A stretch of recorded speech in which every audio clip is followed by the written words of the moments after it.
Very good evening to all of you. चलिए अब हम अपना अगला सेशन स्टार्ट करते हैं। सबसे पहले हम लोग ITR 1 फाइल करना सीखेंगे और हेड्स ऑफ इनकम क्या होती है। इनकम टैक्स रिटर्न 1 ITR 1 में हम लोग कई तरह की इनकम को दिखाते हैं।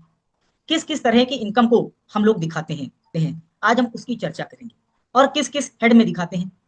ठीक है, इनकम टैक्स रिटर्न को भरना तो शुरू कर दिया, लेकिन इनकम टैक्स रिटर्न 1 होता क्या है। इनकम टैक्स रिटर्न 1 ITR 1 एक बहुत छोटा सा फॉर्म है जिसके अंदर कुछ छोटी मोटी इनकम आती है। जैसे कि सबसे पहली इनकम जो आती है वो आती है सैलरी की इनकम आती है।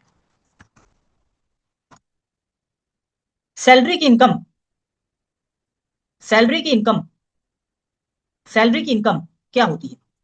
सैलरी हम लोग हिंदी में बोलते हैं तनख्वाह। तनख्वाह कौन किसको देता है? तनख्वाह देता है मालिक अपने नौकर को। मालिक कौन होता है? एम्प्लॉयर। और नौकर कौन होता है? एम्प्लॉय। ठीक है, तो सैलरी सैलरी किसने दिया है, किसको मिली है? ये सैलरी मिली है ये सैलरी मिली है प्रमोद जी। तो प्रमोद जी क्या हुए? एम्प्लॉय हुए। और किसने तनख्वाह दिया है? वो दिया है रिलायंस ने, रिलायंस इंडस्ट्रीज प्राइवेट लिमिटेड। ठीक है, तो एम्प्लॉयर कौन है, मालिक कौन है? रिलायंस। और प्रमोद जी क्या है? उनके स्टाफ है। ठीक होगी बात। कितनी है तनख्वाह? 50,000 रुपए पर मंथ। 50,000 रुपए पर मंथ। ठीक है, 50,000 रुपए पर मंथ यानी कि 6 लाख रुपए पूरे साल की तनख्वाह है। किस फाइनेंशियल ईयर की है? फाइनेंशियल ईयर 24-25 यानी कि असेसमेंट ईयर 25-26। ठीक है, ये फाइनेंशियल ईयर कब से शुरू हुआ? 1/4/2023 से 31/3/2024 से 25। 24 से 25 यानी कि फाइनेंशियल ईयर 24। ठीक हो गई बात? ठीक हो गई बात? चलिए बढ़िया। ये 6 लाख रुपए इनकी तनख्वाह है। ये 6 लाख रुपए इनकी तनख्वाह है। और और कुछ इनकी तनख्वाह में से deduction income tax department allow करता है, जिसमें से एक पहला डिडक्शन होता है वो है स्टैंडर्ड डिडक्शन। वो कितने का है? अब 75,000 का है। तो कितना हो गया? 5,25,000 रुपए। ये इनकी नेट इनकम है। 6 लाख रुपए क्या थी? 6 लाख रुपए gross income. Gross income 6 lakh रुपए क्या थी? इधर लिखते हैं। 6 लाख रुपए क्या थी? Gross income. फिर क्या लेस होगा? डिडक्शन। वो कितना था? 75,000। और नेट इनकम फ्रॉम सैलरी कितना हुआ? 5,25,000। ये हो गई तीन बातें। अब इसमें कुछ एडवांस लेवल की बात करते हैं।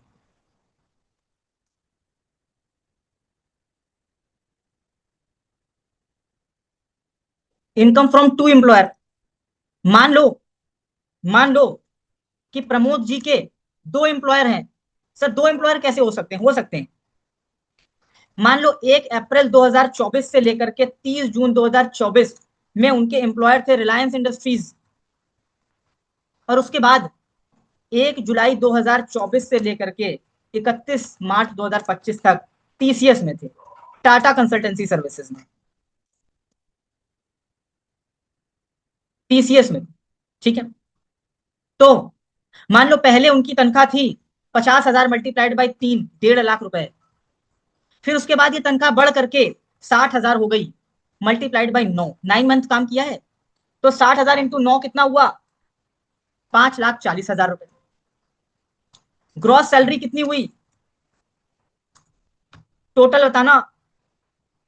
5,40,000 प्लस 1.5 लाख, 6,90,000 हो गया। Less deduction. कौन सा? Standard deduction. कितना? 75,000। नेट सैलरी कितनी हो गई? नेट सैलरी कितनी हो गई?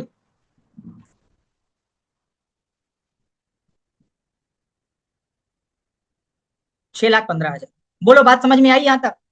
दो एम्प्लॉयर का केस है। गलती कहां होती है प्रमोद जी बताते हैं आप। गलती ये होती है कि जब ये रिलायंस इंडस्ट्रीज को छोड़ करके TCS ज्वाइन करते हैं तो रिलायंस इंडस्ट्रीज वाले इनका टीडीएस नहीं काटते हैं। क्यों नहीं काटते हैं? वो कहते हैं भाई मेरे यहाँ तो इनकम 1.5 लाख रुपए है, 1.5 लाख रुपए जो है वो 2.5 लाख से कम है, 3 लाख से कम है, तो हम इनका टीडीएस नहीं काटेंगे। और टीसीएस वाले टीडीएस काट लेते हैं क्योंकि इनकी इनकम 3 लाख से ज्यादा है, वो टीडीएस काट लेंगे। बट इनको ये नहीं पता होता है कि रिलायंस में भी वो आदमी काम करके आ रहा है, और जब आप आईटीआर फाइल करने जाते हैं तब आप दोनों की इनकम को दिखाते हैं, ए प्लस बी, ए प्लस बी, ए प्लस बी, और स्टैंडर्ड डिडक्शन सिर्फ 75,000 की है। ऐसा नहीं है कि 2 एम्प्लॉयर है तो 75 एक को मिल गई, 75 एक को मिल गई, दो नहीं है, एक ही बार मिलेगी। तो अब इनकी नेट सैलरी बचती है 6,15,000। अब दूसरे वाले ने टीडीएस काटा है 5,40,000 पर, और आप आईटीआर फाइल कर रहे हैं 6,15,000 पर। अब जाहिर सी बात है कि यहाँ पर जो 75,000 रुपए का इंक्रीज हुआ उस पर टैक्स आपको जमा करवाना पड़ेगा, उस पर टैक्स आपको जमा करवाना पड़ेगा। 2 एम्प्लॉयर के केस में आईटीआर कैसे फाइल होगा? ये आईटीआर 1 में ही फाइल होगा, और पहले एक एम्प्लॉयर की सैलरी ऐड होगी, फिर दूसरे की होगी, डिडक्शन खाली 75,000 मिलेगा। जो आएगा उस पर अगर टीडीएस जमा है तो ठीक है, अगर नहीं जमा है तो आपको टैक्स के रूप में उसे जमा करवाना पड़ेगा। बोलो बात समझ में आ गई? बोलो बात समझ में आ गई? सैलरी फ्रॉम 2 एम्प्लॉयर, 3 एम्प्लॉयर भी हो सकते हैं, जल्दी जल्दी जॉब बदली, 4 एम्प्लॉयर भी हो सकते हैं, सबकी रिपोर्ट होगी। सर ना रिपोर्ट करें तो? सर ये 1.5 लाख तो कहीं दिख ही नहीं रहा है, खाली 5,40,000 ही दिख रहा है, हम क्यों रिपोर्ट करें? अरे बेटा बैंक में तो आई है ना, बैंक में तो आई है ना, बैंक में तो आई है ना। कागज कौन कौन से रिक्वायर्ड हैं? आईटीआर फाइल करते समय क्या कागज लेने चाहिए? वो तो छुपाएगा क्लाइंट आपसे, छुपा भी सकता है। बैंक का स्टेटमेंट, फॉर्म 16, ठीक है। कागज तो और भी होते हैं, आगे बता देंगे आपको, लेकिन दो चीजें मिनिमम रिक्वायर्ड है। सर वो सैलरी तो दिख रही है,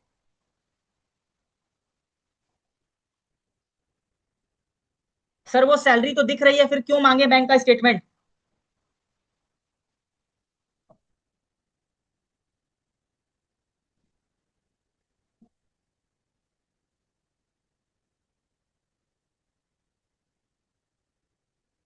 सर वो सैलरी तो दिख रही, क्यों मांगे बैंक का स्टेटमेंट? बताते हैं ना आपको क्यों मांगे। आपकी नेट सैलरी थी 6,90,000 रुपए, उसके अकाउंट में आ गए पता है कितने? 70 लाख रुपए क्रेडिट। भाई क्लाइंट आपको बताना भूल गया क्या कि उसने 63,10,000 रुपए की एक प्रॉपर्टी भी बेची है? पता कैसे चलेगा? बैंक का स्टेटमेंट लेना मैंडेटरी है। मान लो सैलरी ही आपने जोड़ी और उसका टोटल 8 लाख रुपए आ गया, तो आप पूछेंगे ना कि भैया तनख्वाह कहाँ से आई है? फिर वो बताएगा ये वहां से आई है, यहाँ से आई है, तो भैया रिपोर्ट करना पड़ेगा, खाते का पैसा रिपोर्ट करना पड़ेगा। उसके बैंक में मान लो 2 लाख रुपए का ब्याज मिला है सेविंग से या फिर एफडी से, ये आईटीआर में दिखाना पड़ेगा। मान लो 2 लाख रुपए उसने गिफ्ट के रूप में अपनी मदर से लिए हैं, ये दिखाना पड़ेगा कि माता जी ने पैसा दिया है। मान लो 5 लाख रुपए एग्रीकल्चर की इनकम है, दिखाना पड़ेगा भैया, छोड़ नहीं सकते, आपको ये रिकंसिलेशन करना पड़ेगा। नहीं किया तो, नहीं किया तो, अरे भैया अगर आपने एज इट इज फाइल कर दिया बिना देखे हुए, तो भविष्य में कभी भी प्रेम पत्र आने की संभावनाएं हैं। कौन देगा प्रेम पत्र? इनकम टैक्स डिपार्टमेंट देगा, आयकर विभाग देगा आपके क्लाइंट को, और बोलेगा कि हमने ऐसा देखा है और ऐसा पाया है कि आपके खाते में 70 लाख रुपए आए हैं, परंतु आपने अपना आईटीआर सिर्फ 6,90,000 का भरा है। कृपया आप हमें एक रिकंसिलेशन प्रोवाइड करवाएं कि आपने अपने खाते में कितना पैसा लिया और कितना पैसा आपने आईटीआर में दिखाया, और जो पैसा नहीं दिखाया उसका जस्टिफिकेशन दें। और आपके हाथ पैर सब खुल जाएंगे कि क्या जस्टिफिकेशन दे भाई, ये तो गिफ्ट है, ये तो सेविंग एफडी है, ये तो एग्रीकल्चर इनकम है, ये तो प्रॉपर्टी बेची है, क्यों नहीं दिखाया आईटीआर में भाई? कारण बताओ। तो कारण बताओ नोटिस आएगी, शो कॉज नोटिस आएगी। ठीक है, ठीक है, चलो आगे चलते। अब आता है अगला हेड, अब आता है अगला हेड। चलो अगले हेड से पहले एक और हेड देख लेते हैं, एक और हेड देख लेते हैं। अच्छा चलो अगला वाला हेडिंग। मान लो, मान लो कि आप प्रमोद जी ने कहा कि मैं अपनी नौकरी छोड़ देता हूं और एक स्टार्टअप शुरू किया है। स्टार्टअप शुरू किया है, किस चीज का स्टार्टअप है? और इनका स्टार्टअप है, ये बुक्स प्रोवाइड करवाते हैं। सर ये कैसा स्टार्टअप हुआ? अरे हाँ, ये स्टार्टअप हो गया, ये बुक्स प्रोवाइड करवाते हैं, ठीक है। या कह लो ऑनलाइन लाइब्रेरी का स्टार्टअप, ठीक है। लाइब्रेरी में बुक पढ़ने के लिए भी देते हैं, खरीदने के लिए भी देते हैं, ऑनलाइन ऑफलाइन सारा काम करते हैं टेक्नोलॉजी की, टेक्नोलॉजी की। इन्होंने पूरे फाइनेंशियल ईयर में 1 लाख किताबें खरीदी। 1 लाख किताबें खरीदी, परचेज की। किस रेट से खरीदी? 100 रुपए से खरीदी। 100 रुपए से खरीदी, मतलब कुल 1 करोड़ रुपए की खरीदी हुई, परचेजेज हुई, परचेजेज हुई, परचेजेज हुई। और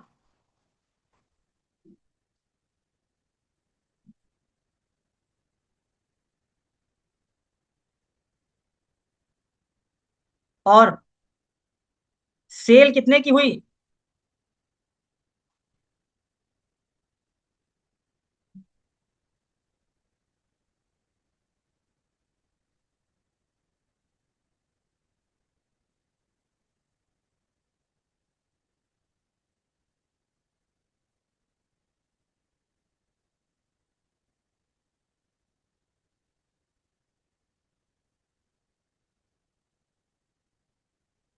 सेल कितने की हुई? वही किताब जो 100 रुपए की खरीदी थी, 150 रुपए में बेच दिया।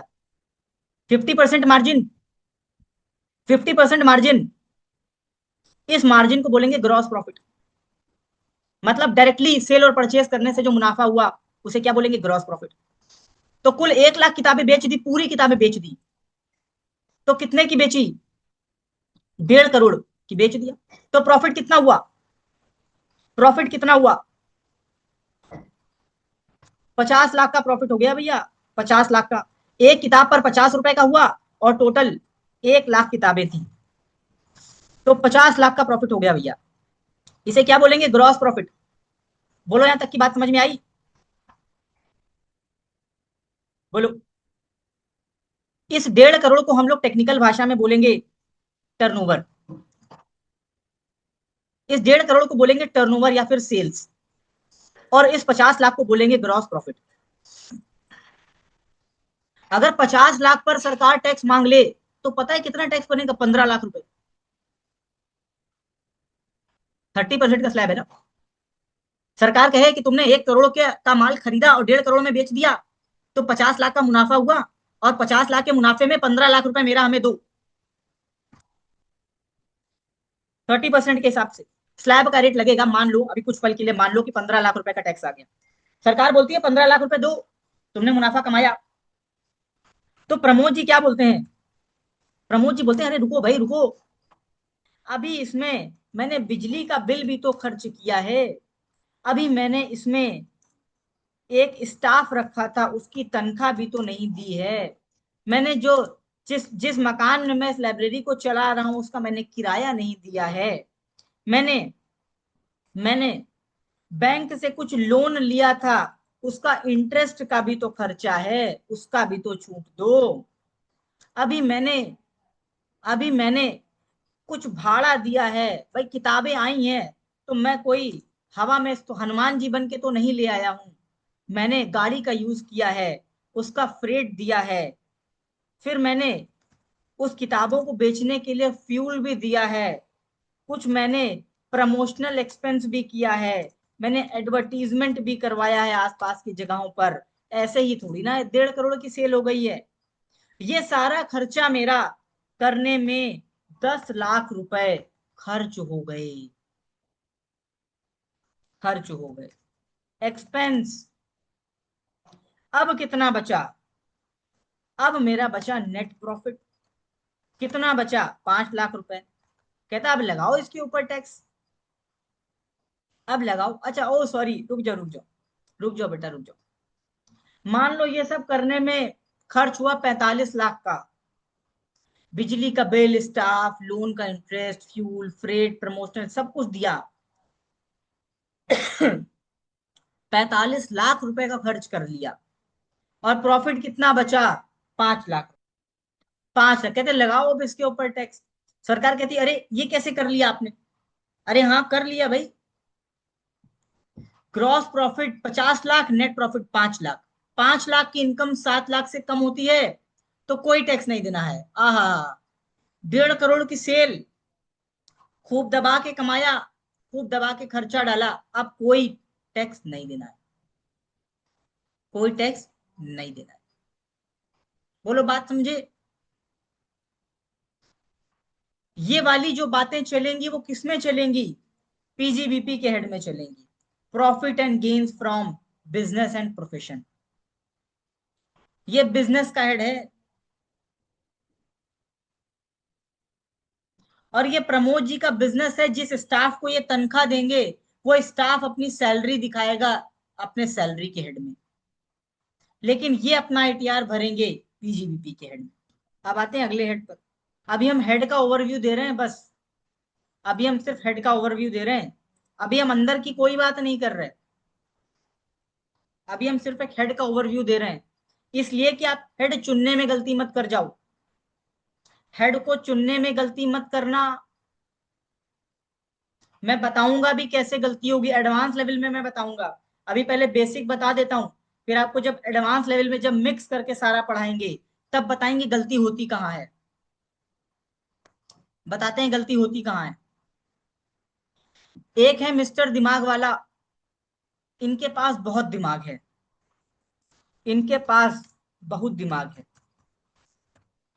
और इनके पास इतना दिमाग है, ना तो ये कभी नौकरी में टिक पाए, ना ये कभी कोई बिजनेस कर पाए। इतना दिमाग, ये नवाब हैं। ये लखनऊ के नवाब हैं। ना तो इनको कभी नौकरी में मन लगा और ना कभी इन्होंने कोई धंधा किया, लेकिन खुशकिस्मती से, fortunately, he has 10 shops which is given by his father to him। पिताजी की कुछ संपत्ति थी जिसमें 10 दुकानें बनी थी, वो इनको पिताजी के मर जाने के बाद मिल गई। ठीक है, और ये इकलौते थे, इकलौते नवाब थे, तो कोई हिस्सेदारी करने वाला भी नहीं था। और उनसे 5,000 रुपए महीना 10 दुकानों से किराया आने लगा। टोटल किराया कितना हो गया? 5,000 रुपए प्रति मंथ, 12 महीने का और 10 दुकानों का। 6 लाख रुपए दुकान को किराए पे चढ़ाने से मिलने लगा। एक भी दिन दुकान खाली नहीं रही, दुकान भरी रहती थी हमेशा। इसमें सरकार ने कहा कि स्टैंडर्ड डिडक्शन देंगे 30% का। 30% का डिडक्शन ले लो। सैलरी में क्या कहा था पता है? 75,000 का ले लो। बिजनेस में क्या कहा था पता है? खर्चे बुक करो एक्चुअल बेसिस पर। यहां पर क्या कहा? फ्लैट 30% बुक करो। कितना हो गया? 1,80,000 माइनस करो, कितनी इनकम हुई? 4,20,000। 4,20,000। तो net income from house property कितनी हुई? 4,20,000। ग्रॉस इनकम कितनी हुई? ये है ग्रॉस इनकम, लेस डिडक्शन कितनी बची? Net income from house property. Pramod ji, Pramod ji के पास 10 दुकानें थी तो ठीक था। ये 10 दुकानें एक ही प्रीमाइसेस में होंगी ना, एक ही बिल्डिंग में 10 दुकानें होंगी, कोई दिक्कत नहीं। ये मिस्टर दिमाग वाला। लेकिन प्रमोद जी, प्रमोद जी इस दिमाग वाले व्यक्ति के बाप निकले, इनके सरदार निकले। उन्होंने कहा कि मेरे पास पूरे मध्य प्रदेश में हर शहर में 10-10 प्रॉपर्टियां हैं। मान लो पूरे मध्य प्रदेश में 80 शहर हैं और 10-10 प्रॉपर्टी है, मतलब टोटल 800 प्रॉपर्टीज हैं और 800 प्रॉपर्टी का रेंट आता है। तो क्या ये वाला रेंट हाउस प्रॉपर्टी में काउंट होगा? कुछ अटपटी नहीं लग रही है बात? दूसरा एक, ये एग्जांपल नंबर 1, क्या ये इनकम फ्रॉम हाउस प्रॉपर्टी में काउंट होगा या इनकम फ्रॉम पीजीबीपी में काउंट होगा? एग्जाम्पल 1 का ऑप्शन नंबर, दो ऑप्शन है आपके पास, आप बताएं हमें ऑप्शन 1 या ऑप्शन 2। एक आदमी जिसके पास खाली 10 शॉप है और एक आदमी उसके पास 800 प्रॉपर्टियां हैं। एक और बात, एक आदमी जिसने अपनी एक प्रॉपर्टी को हॉस्टल में बदल दिया, वो लड़कियों को पीजी में बदल दिया, वो लड़कियों को 8-8 हजार रुपए महीने पर पीजी में कमरे देता है, उसके एक प्रॉपर्टी में 20 कमरे बने हैं, वो बच्चों को खाना भी देता है, बेडिंग की भी फैसिलिटी देता है, सब कुछ करता है बच्चों के लिए, ये हॉस्टल है। क्या इससे आया हुआ रेंट हाउस प्रॉपर्टी होगी? भैया एडवांस लेवल की बात है, मुझे आंसर करते चलो फटाफट, नहीं तो समझ में नहीं आएगा। एग्जाम्पल 1, 800 प्रॉपर्टीज, बताओ ये पीजीबीपी में जाएगा या हाउस प्रॉपर्टी में जाएगा? हेड चुनने में बहुत बड़ी गलती हो जाती है बहुत सारे लोगों से। ऑप्शन 2, हॉस्टल की इनकम। एग्जाम्पल 3, प्रॉपर्टी कमर्शियल है। प्रमोद जी ने कहा पीजीबीपी में। यस, उसका एक ही काम है कि वो प्रॉपर्टी को, एग्जाम्पल 4 मेरे को जो याद आता है मैं जरा लिख देता हूं, सबलेट। एक आदमी की 800 प्रॉपर्टी है, वो सिर्फ पूरे महीने प्रॉपर्टी ही मैनेज करता है, तो वो ये इनकम फ्रॉम हाउस प्रॉपर्टी थोड़ी हुई, ये तो इनकम फ्रॉम पीजीबीपी हुई। उसका हॉस्टल है, वो बिजनेस मैनेज करता है, ये इनकम फ्रॉम हाउस प्रॉपर्टी थोड़ी हुई, ये पीजीबीपी हुई। प्रॉपर्टी रेजिडेंशियल है या कमर्शियल है, इस बात से कोई फर्क नहीं पड़ेगा, चाहे प्रॉपर्टी रेजिडेंशियल हो या प्रॉपर्टी कमर्शियल हो, वो इनकम फ्रॉम हाउस प्रॉपर्टी में ही टैक्सेबल होगी। ऐसा मत सोचिएगा कि रेजिडेंशियल होगी तो हाउस प्रॉपर्टी और कमर्शियल हुई तो बिजनेस इनकम, ना। ये चाहे प्रॉपर्टी कमर्शियल हो चाहे रेजिडेंशियल हो, वो तो बाय डिफॉल्ट हाउस प्रॉपर्टी में ही टैक्सेबल होगी। उसके पीछे का कारण है, बताऊंगा आपको। सबलेट करना मतलब मेरा बिजनेस है, मैं किसी और से प्रॉपर्टी रेंट पे लेता हूं, किसी और को रेंट पे दे देता हूं। मान लो मैंने किसी और से 10 हजार पर लिया और किसी को 15 हजार पर दे दिया, 5 हजार का मैंने क्या किया, पैसा कमा लिया, पैसा कमा लिया, सबलेट कर दिया प्रॉपर्टी को। बताओ मुझे, क्या ये पीजीबीपी है या फिर ये हाउस प्रॉपर्टी है? आप मुझे बताइए, मुझे बताइए, क्या ये पीजीबीपी है, क्या ये हाउस प्रॉपर्टी है? ऑप्शन 1, ऑप्शन 2, जल्दी से बोलिए भाई, सेशन एंड होने वाला है अब। कविता जी कह रही पीजीबीपी है, प्रमोद जी आप भी बता दीजिए। आपने भी कहा पीजीबीपी है, अब मैं कहूंगा कि कविता जी भी गलत है और प्रमोद जी भी गलत है। और अगर किसी ने मेरी क्लास में ये कह दिया कि ये हाउस प्रॉपर्टी है, तो मैं कहूंगा वो भी गलत है। क्यों? क्यों? भाई देखो, बिजनेस तो ये तब होता जब ये आपका खुद का होता, जब ये आपका खुद का होता। इन्वेस्टमेंट, हाउस प्रॉपर्टी में आने का सबसे पहला जो कंडीशन है वो ये है कि आपकी ओन इन्वेस्टमेंट होनी चाहिए। मैंने खुद पैसा लगाया मेरी प्रॉपर्टी में, फिर मैंने अपनी प्रॉपर्टी किराए पर चढ़ाया। सब लिटिंग में ऐसा नहीं है, प्रॉपर्टी किसी और की, मैंने लिया किसी को दिया। हाउस प्रॉपर्टी तो सब लिटिंग नहीं हो सकती। पीजीबीपी क्यों नहीं हो सकती? पीजीबीपी भी इसलिए नहीं हो सकती क्योंकि यहां पर भी ओनरशिप नहीं है। कोई भी इनकम, बिजनेस इनकम कब बनती है? जब उसका एक बिजनेस का रजिस्ट्रेशन हो, उसका एक करंट अकाउंट हो, वो पैसा ले पैसा दे, प्रॉपर एक मैकेनिज्म को फॉलो करे, तब तो वो बिजनेस इनकम होती है। सब लेटिंग की इनकम ऐसी नहीं होती है। ये इनकम में ओनरशिप अभी भी आपके पास नहीं है, आप बिजनेस के ही ओनर नहीं है। इसमें आपको सिर्फ कमीशन मिलता है। आपने किसी को आपने ऐसा सुना होगा, ब्रोकर है ये प्रॉपर्टी किराए पर दिलवाते हैं 2% लेकर के, 15 दिन का रेंट लेकर के। तो क्या उसको बोल देंगे क्या वो हाउस प्रॉपर्टी है या वो बिजनेस इनकम है? नहीं है, ये कमीशन की इनकम है और ये टैक्सेबल होगी इनकम फ्रॉम अदर सोर्स में। इनकम फ्रॉम अदर सोर्स में टैक्सेबल। अभी ये हेड मैंने आपको बताया नहीं है, इसलिए अभी आपको नहीं समझ में। ठीक है, आप ऐसा समझिए कि अगर आपके घर की माता पिता अपने घर का सोना बेचने जाएं किसी सोनार के पास, तो वो कैपिटल गेन में आएगा। जब कैपिटल गेन बताएंगे तो बताएंगे, कल के सेशन में बताएंगे। तो वो कैपिटल गेन में, क्योंकि उन्होंने अपनी प्रॉपर्टी बेची है। लेकिन अगर उनका रोज का काम है सोना बेचना, वो क्या करती, सोना खरीदती है बेचने के लिए, वो इन्वेस्टमेंट नहीं करती, होल्ड नहीं करती, तो वो बिजनेस इनकम में आएगा। बहुत सारे लोग गलती करते हैं हेड चुनने में। अगर आपने गलत हेड में इनकम टैक्सेबल कराई, virtual digital assets, crypto currency, ये इनकम फ्रॉम अदर सोर्स में आती है। भले ही आप क्रिप्टो करेंसी का बिजनेस स्टार्ट कर दें, तो भी ये इनकम फ्रॉम अदर सोर्स में ही रहेगी।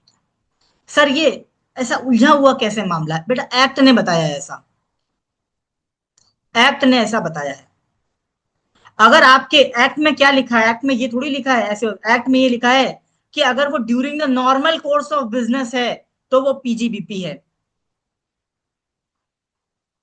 एक्ट में लिखा है चाहे प्रॉपर्टी रेजिडेंशियल हो या कमर्शियल हो, बट आपके पास सिंगल प्रॉपर्टी है, आपने उसे इन्वेस्टमेंट के लिए होल्ड किया है, तो वो हाउस प्रॉपर्टी में टैक्सेबल होगी। बट आपका रेगुलर नेचर ऑफ बिजनेस है, रूटीन इन नेचर है, ऑर्डिनरी कोर्स ऑफ बिजनेस है, कि आप ऑर्डिनरी लोगों को किराए पर देते हैं, हॉस्टल है आपका, उस हॉस्टल का रजिस्ट्रेशन है, उस हॉस्टल का करंट अकाउंट है, उस हॉस्टल के अकाउंट में आप पैसा लेते हैं, आप बिजनेस कर रहे हैं, आपका जीएसटी का रजिस्ट्रेशन है, तो आप बिजनेस इनकम में आते हैं। अगर इतना नहीं है तो आप हाउस प्रॉपर्टी में जाते हैं। अच्छा, फायदा क्या होगा? पता है फायदा क्या होगा? प्रमोद जी ने अपने स्टार्टअप में पहले 1.5 करोड़ में 1 करोड़ रुपए परचेज की छूट लिया, फिर 45 लाख रुपए उन्होंने खर्चे की छूट लेकर के 5 लाख रुपए प्रॉफिट डिक्लेयर किया। बट अगर आप हाउस प्रॉपर्टी में होते और अगर 1.5 करोड़ रुपए इनकम आती, तो 30% से ज्यादा छूट नहीं मिलती। मतलब 1 करोड़ 5 लाख रुपए टैक्सेबल इनकम आ जाती। अब बताओ कितना मेजर डिफरेंस है। अगर एक इनकम आपने गलत हेड में चूज कर ली, इंपॉर्टेंट समझिएगा बात की, अगर आपने एक रेजिडेंशियल प्रॉपर्टी से इनकम कमाई हुई हाउस प्रॉपर्टी में टैक्सेबल करवा दिया, तो 1 करोड़ 5 लाख रुपए टैक्सेबल इनकम आएगी और उस पर टैक्स देना पड़ेगा। अगर आप पीजीबीपी में लेकर के गए तो 5 लाख रुपए में ही मामला समझ जाएगा। इतना मेजर अंतर। हाँ, तो आप अपने क्लाइंट को एडवाइस करेंगे कि भैया ऐसा है कि तुम इसका जीएसटी रजिस्ट्रेशन कराओ, तुम इसका फर्म बनाओ, इसकी करंट अकाउंट से सारे ट्रांजेक्शन को चलाओ, ताकि तुम खर्चों की छूट ले पाओ, वरना तुम्हें खाली 30% छूट मिलेगी, 70% इनकम टैक्सेबल हो जाएगी। ये पता है, ये बात पता है कैसे समझ में आई? ये बात मुझे भी तब समझ में आई जब मेरे सामने एक लिटिगेशन का केस आया और मेरे क्लाइंट ने उस प्रॉपर्टी को बिजनेस इनकम दिखा दिया और असेसिंग ऑफिसर ने कहा कि no, this property should be treated as income from house property. और जैसे ही वो हाउस प्रॉपर्टी में गई, उसके ऊपर टैक्सेबल आ गया। तो here I have to prove that whether this property is taxable under income from house property और बिजनेस इनकम। अब मेरे ऊपर ये जिम्मेदारी थी कि मैं उसे बिजनेस इनकम प्रूव करूं। कैसे कर पाऊंगा? जब मेरे पास उसका एमएसएमई का रजिस्ट्रेशन होगा, मेरे पास उसका लेबर डिपार्टमेंट का रजिस्ट्रेशन होगा, मेरे पास उसका फूड लाइसेंस होगा, मेरे पास उसका करंट अकाउंट होगा, मैं प्रूव कर दूंगा इस बात को कि ये हॉस्टल इनकम है। ठीक है, अगर नहीं होगा तो असेसिंग ऑफिसर सही कह रहा है, रिटर्न गलत फाइल हुआ है आपका। ठीक हो गई बात?